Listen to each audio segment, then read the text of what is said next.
Welcome to Straight Outta Health IT.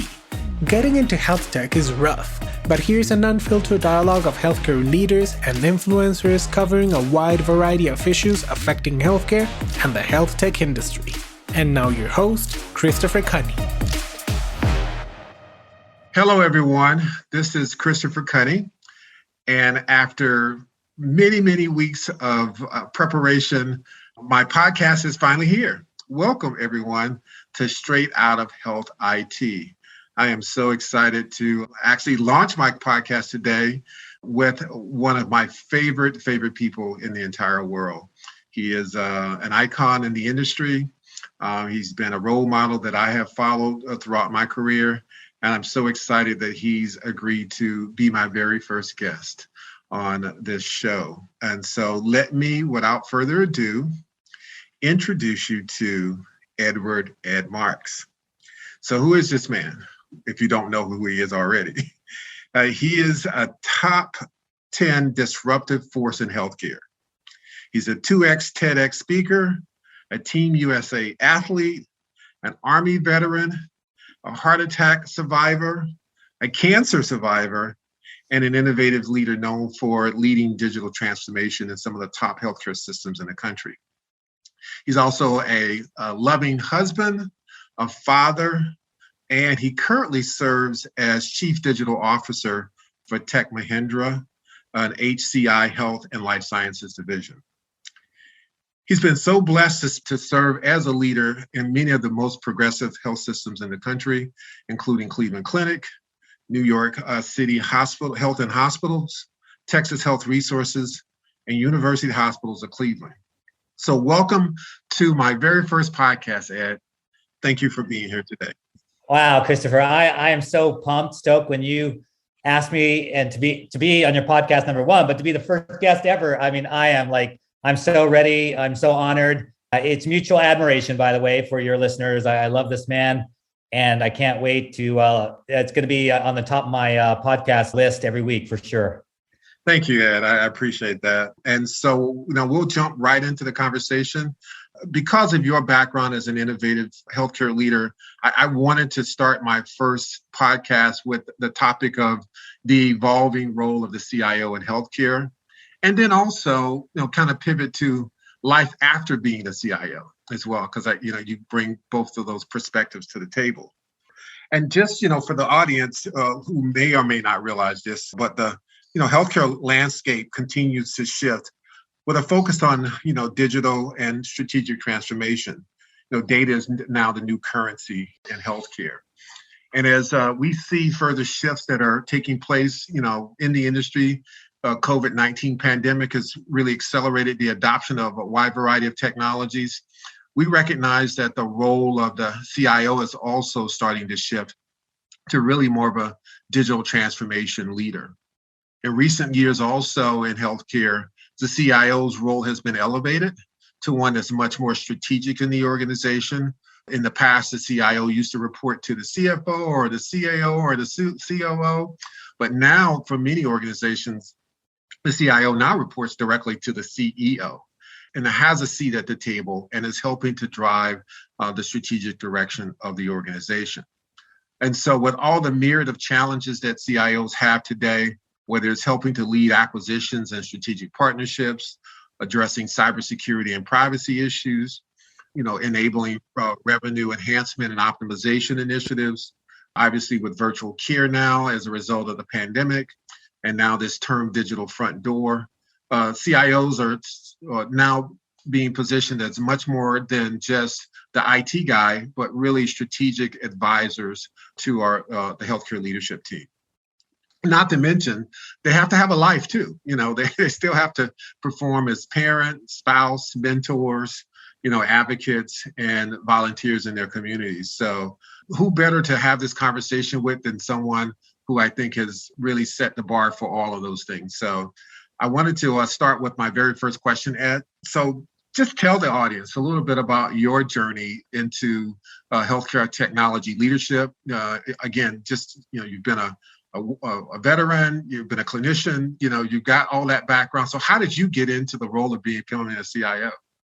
Yeah, so it goes back to 1980, actually. I think I was a sophomore in high school and I took a job as a janitor at a healthcare facility.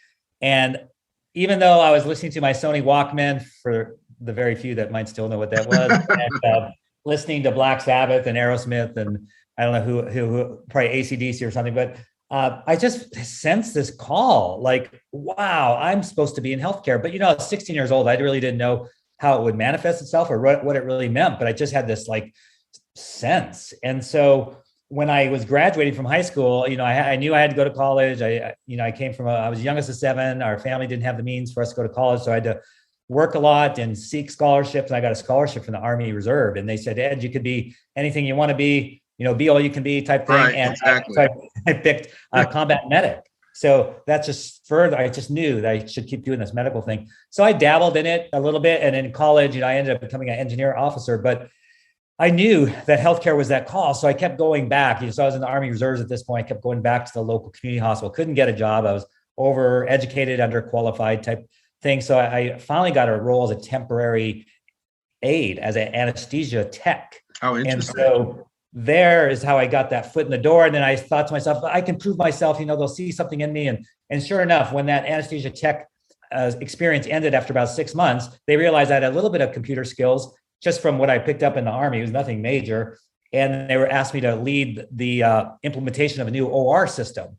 And so the IT and OR didn't yet belong to IT, right. Central. And so I got this experience like as a OR person putting in this computer system.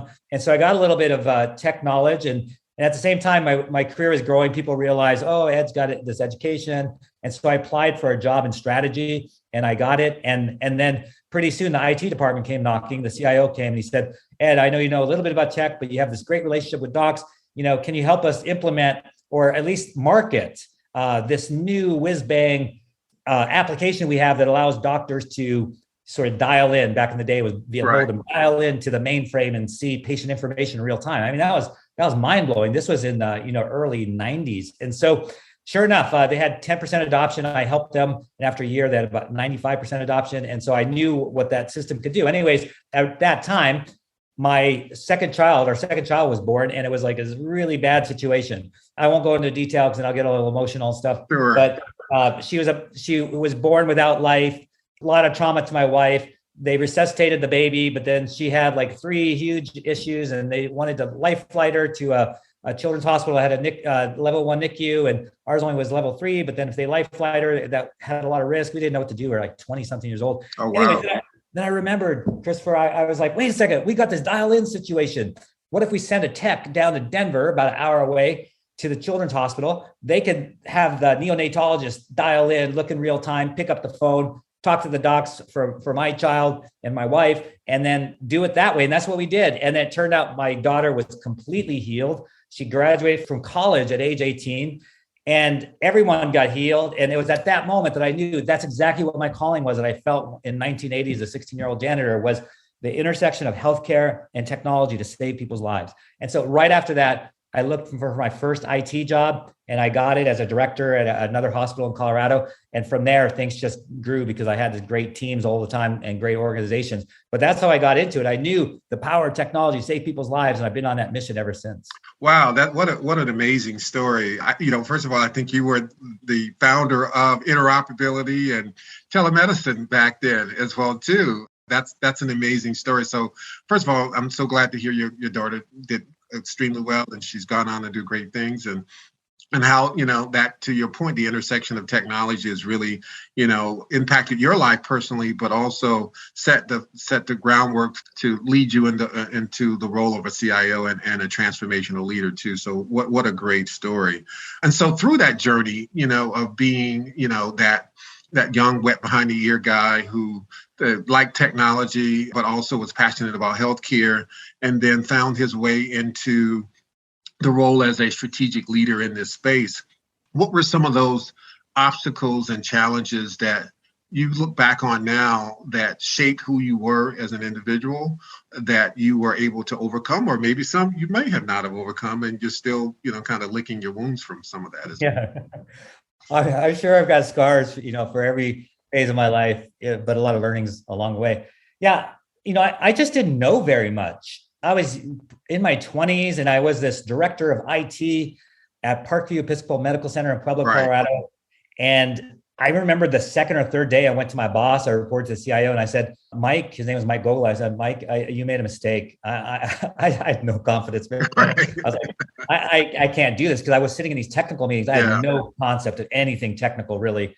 And so he goes, no, you're the right person, just stick with me, and sure enough, he molded me. But that was a huge obstacle as I didn't know very much, not just technology, but I remember him saying, all right, we're going to implement, one of the things you're responsible for is this new solution that we got funded for, and create the project plan. Exactly. And I went back to my desk and I was like, I had no idea what a project plan was. Right. And so some people came along and I've always wanted, and I haven't reached everyone, but I have gone back into my past and reached out to these people to say thank you, because they were helping me. I didn't really know it at the time necessarily. Sure. Like I didn't go to them and say, I got this big problem, help me. But they just knew and they helped me and they made me look good. And so, so one of the obstacles was just not knowing. And so being humble, and just telling people or admitting, gosh, I have no clue what I'm doing. Exactly. And so that was a major obstacle though. And the technology part. And I just learned, I started reading a lot back then, before online, there's a lot of magazines out there. Exactly.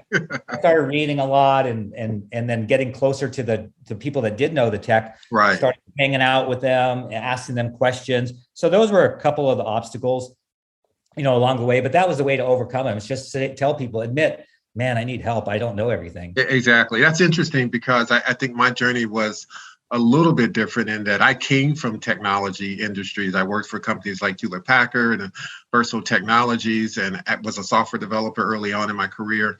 And then I moved into healthcare in the early 2000s as well.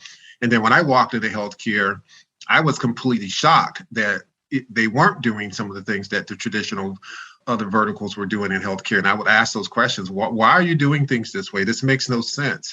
I was to some degree very arrogant about it, and I remember our CIO sitting me down and saying, Christopher, you have to understand the culture of healthcare. Everything you do has an impact on someone's life. And the reason why, individuals are reluctant to trust technology is because that piece of paper they wrote something on, they can go back an hour later and that information's still there. It's what I wrote. It's my hand signature. It's my handwriting. If I enter something into this black hole called a computer, I have no control over it. I don't know if it's going to be the same thing. I don't know if I can even get access to it as well, too. And one of the things that was really profound for me, or really shifted my paradigm on it, is he encouraged me to actually go sit in a surgery. And so I was invited to go watch a transplant surgery take place. I was in the OR, all gowned up and everything. And I watched these clinicians remove a kidney from a father and put it into a son. And it was just amazing to me to see how calm, how sure, and how important the technology really was to help them through that entire process. And had that technology fail from something as simple as just the music playing in the background that kept the clinicians calm to the information that was being on the monitors and how all that was being used to take care of these two individuals. And the light bulb really went off for me at that point. And I became very passionate and sensitive and understanding that technology has to earn its way into healthcare. It can't just because it's something cool and slick and, you think it can actually have a benefit. If the clinicians don't buy into it, they don't trust it, they see it as something as an obstacle, then it will never truly receive the adoption and the benefit it possibly could receive. So it was really interesting for me to experience that as well. It's again, it goes kind of shifting back to our original topic, and that is, the changing role of the CIO in healthcare. You've obviously seen that journey happen, over the past 3 decades or more. From your perspective, what do you think are some of the major shifts in the role of the CIO when you first started to when you finally hung up your boots and said, I'm going to go do something else? Yeah, Christopher, I know we've known each other a long time. And so I know part of what makes some people like me is I'm fairly provocative, and it's the same thing that makes some people not like me as much, is that I'll be pretty provocative. And so especially on this particular question. So the easy stuff that everyone agrees on is, back when I first got into, like I said, early 90s, probably, I think IT still did report. It was kind of like data processing. CIOs was a new role, and it was slowly getting its way out of the basement. And then in the 2000s, it became more prominent. People started to understand, the importance of it. It still reported to the traditional C-suite, as you already mentioned earlier, and didn't really have a seat at the table. And then in the 2010s, I think, with meaningful use and the EHRs and things like that, you started to see it become more pronounced. And the role did shift to less of a techie to more of a business person. Exactly. And also clinicians, right? We started to see a lot of clinicians come into the role, and we see that today. And then I think it's what I call the postmodern CIO that we're in right now. And I wonder how long the CIO will continue. Right. So we've seen that shift already, right, with the emergence of chief digital officers. And I think here's the provocative part that makes some people upset, but I think that happened in part because I think CEOs were frustrated that they weren't seeing the progress that they wanted to from the tech division. Exactly. They would look at other industries and see how far advanced they were when it came to experience and engagement. And they looked at their shops and how far behind we are. And it's not IT's fault necessarily. It's right. A lot of reasons for it. But I think they got frustrated, and they were like, and probably from the boards too, that, where they're outside people from other industries. And they're like, look, we need a chief digital officer. So what started happening, and I could name 10 off the top of my head, is very high profile cases where CDOs were brought in from outside of healthcare. They had no knowledge of healthcare, brought in, and the CIOs started reporting to them. Exactly. And that's happened more often than not. Now, there are very good examples also where CIOs have seen this transition, have watched it, and have prepared themselves and have taken that CDO role. So I can name 10 off the top of my head too, of individuals that have done that and done it well. So, but I do think it's a wake-up call for our industry. It's like there is another metamorphosis occurring, this postmodern thing.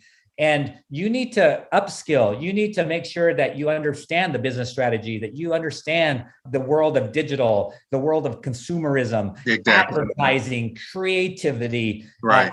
Forget the tech. The tech, you've got a great team that can give you the tech. You need to be able to be the one that can see the future, see what's happening with tech, apply it to what goes on in healthcare, Absolutely. and then, be that strategic enabler that we always desired, technology to be in a healthcare system. So that's how I see things shaping out. No, I'm glad to hear you say that. One of the things I always found interesting, because, obviously I was in the role of a CIO, and then I became a strategist and consultant. And one of the things I always observed with a lot of CIOs is that they wanted to keep the technology. They wanted to control the technology arm of the business.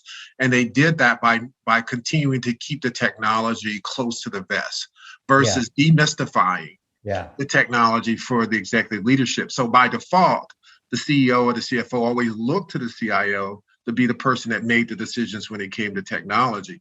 When in fact, it should really be the opposite. The executives should be making the decisions around the strategic direction of where the organization is going and what technologies they want to consider leveraging to enable that. And it's the job of the CIO or the chief digital officer to demystify the technology. So if you don't understand what, cloud computing is, or SaaS, or infrastructure as a service, it's my job to demystify that and then articulate the value proposition for it to the leadership and how it can now help to support the overall strategic initiatives. It shouldn't be a bunch of techie mumbo jumbo that makes you feel like you're important and knowledgeable and the only one in the room that knows about technology.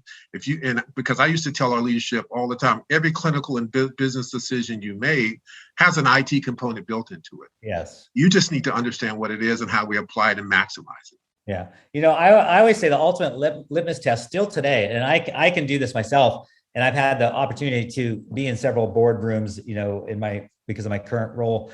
And you should not be able to tell who is the chief digital or chief information officer versus anyone else. I like that. And so I pride myself on one particular story where JCO came in, and we all had a chance to speak and talk, and they heard the CNO, the chief nursing officer speak, and they thought she was the CIO. And when I spoke, they thought I was the chief nurse officer. And we loved it because she was so into the how the tech helped the nurses Right. do their job better, give them better satisfaction, more time with the patient. That's what she spoke about. Exactly. And I just stepped back like, wow. So when it was my turn to talk, I just talked about how great nurses are and how I shadow nurses. That's why she thought I was the CNO. And Right. it's like that right there was one of the best moments in my entire career. So yeah, if you can blend in such a way like you're talking about that people find it hard to differentiate because you can speak the language of a clinician, you can speak the language of the business. That's you right. know tech, but you're not all tech. Exactly. No, yeah. Great. I love it. I just want to pivot just a little bit, and I know I can have these kind of conversations with you because we've had our history and you're just that type of person that will, have these direct conversations. But, one of the things I realized very early when I was going down that path of trying to become a CIO, and I would go to various industry events, we'll leave names out for now, but I would walk in a room and I would look around and I was like, wow, I'm the only person of color in the room. Or I look around and say, wow, there aren't very many females, in this room as well, too. And this was early 2000s, so it's not been that long ago. And so this whole issue now of health equity and diversity and inclusion is, for some reason now, on the forefront of everybody's mind, which is great. I think I'm like so excited that we as a human species are evolving and starting to have these kinds of conversations and recognizing the impact of it. I'm just curious from your perspective, what have you seen in that journey around, health equity, diversity, and inclusion in the healthcare technology leadership role, and from your perspective? Yeah, I want to see us grow more rapidly in this area because we're not reflective of the general population, and I don't want to pick on any of my former employers, so I'm not going to name any names, but I would sit around that room and then I would look outside in our city and I'm like, we look nothing like our city. And there's power in diversity. Absolutely. I know we've talked about this before. My best team ever. Oh, I shouldn't say that because I'm my current team. Say, what about us? Because we're developing into that best team ever. Absolutely. But, it was in New York City. I was the only white person on that team. It's one of my favorite pictures. And that team was so good. We were so good. And exactly. I think part of the reason why was really because of diversity, because there was perspectives I could never have. I will never know your perspectives because I didn't grow up you.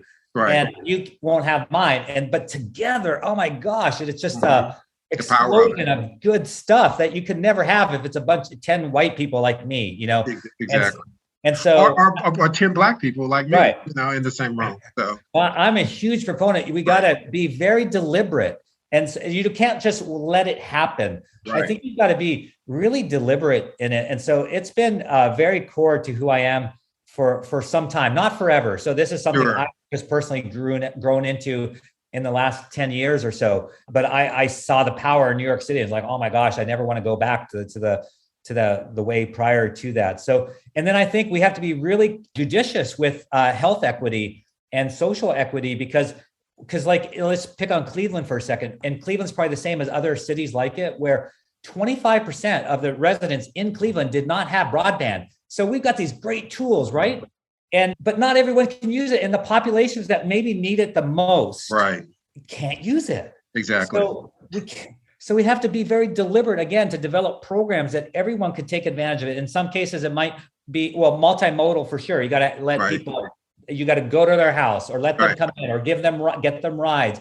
Or when it comes down to tech, it's like, you'll still save money for population health if you give the tech away, if you give grants for broadband in those communities that don't have it, you actually save money. But better than the money part, although you got to talk about the economics sometimes, is you're saving people's lives. That's right. People are getting care that never got care before, and then you really do take care of the population. It's horrible. Also in Cleveland, again, this is nothing against my former employer. Nothing. Sure. They were just part of the solution. Right. And we were identifying this, like in our communities, the percent of babies that died in the African-American population compared to the white population was a huge difference. It's like, that's right.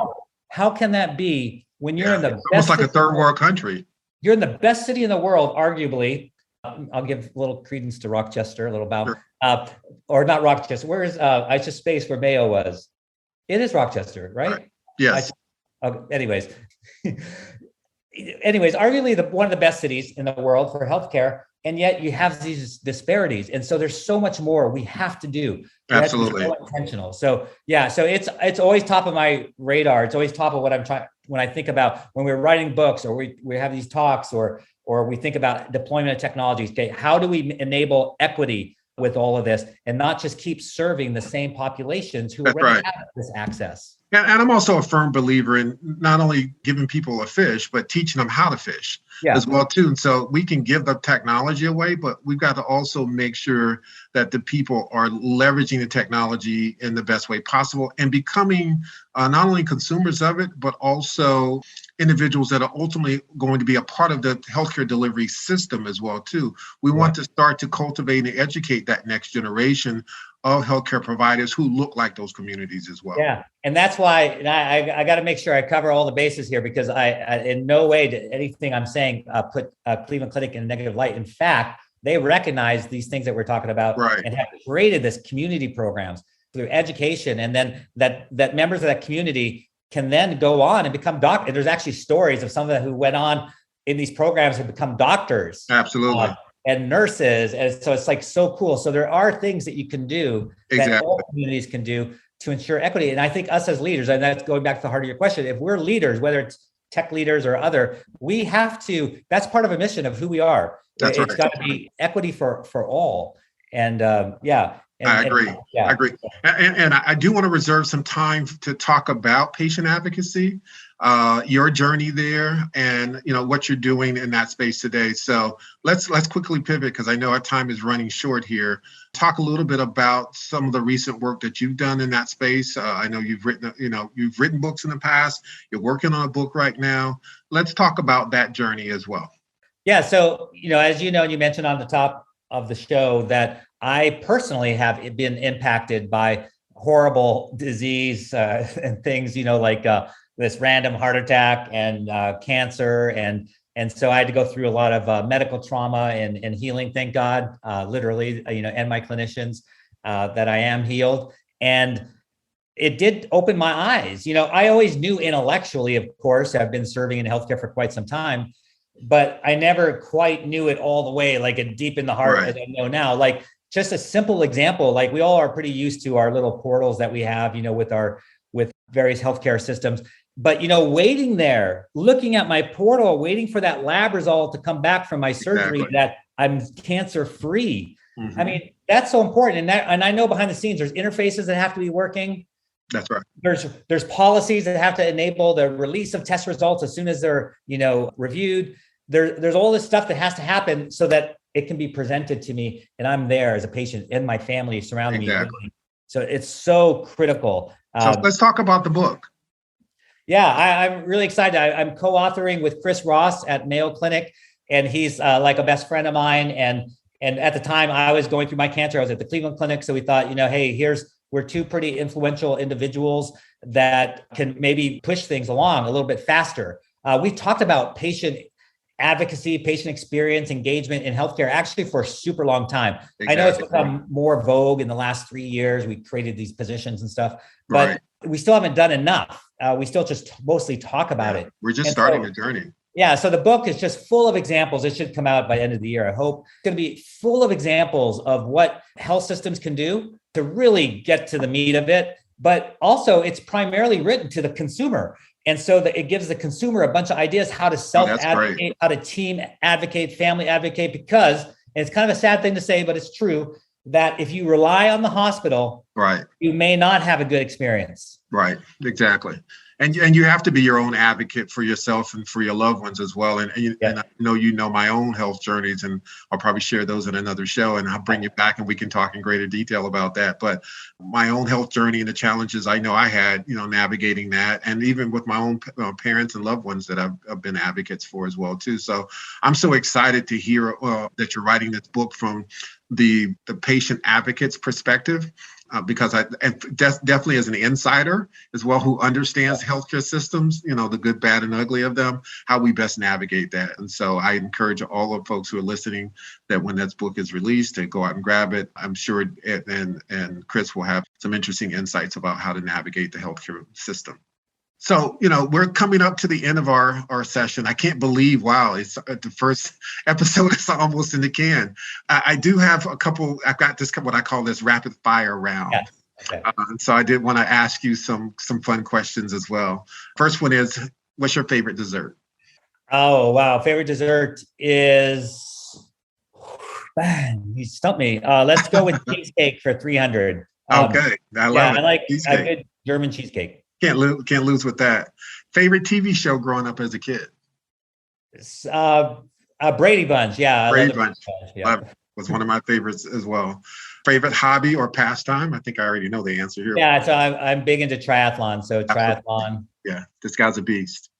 Favorite artist, author, musician, performer, or all the above?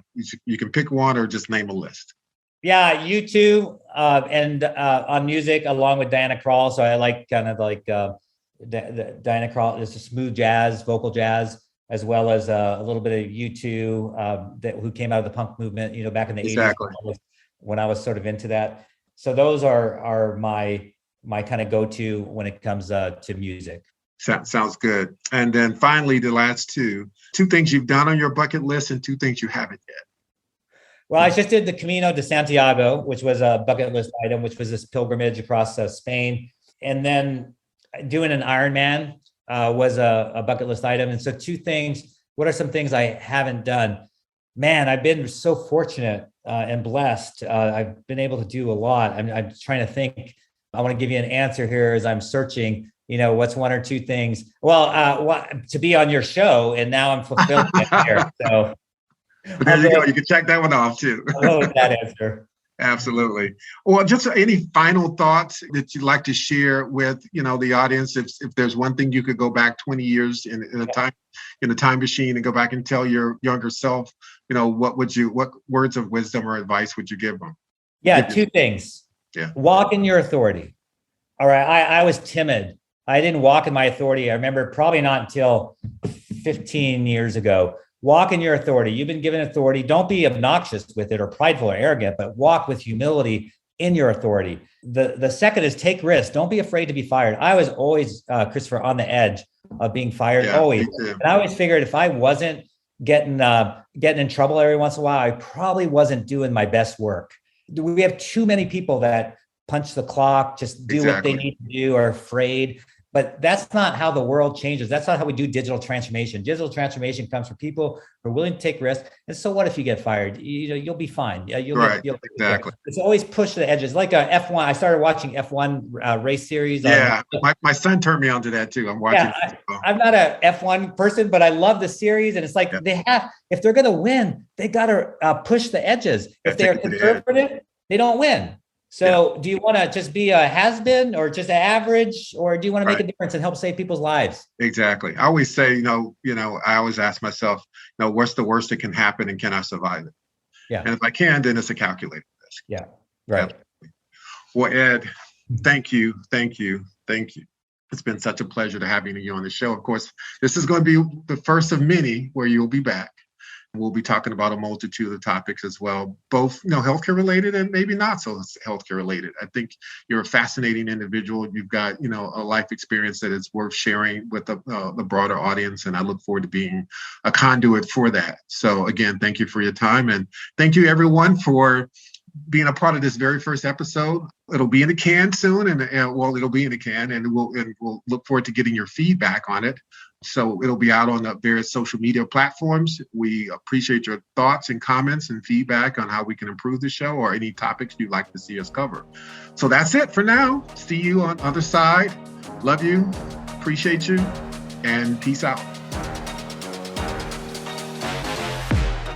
Thank you so much for listening to Straight Outta Health IT.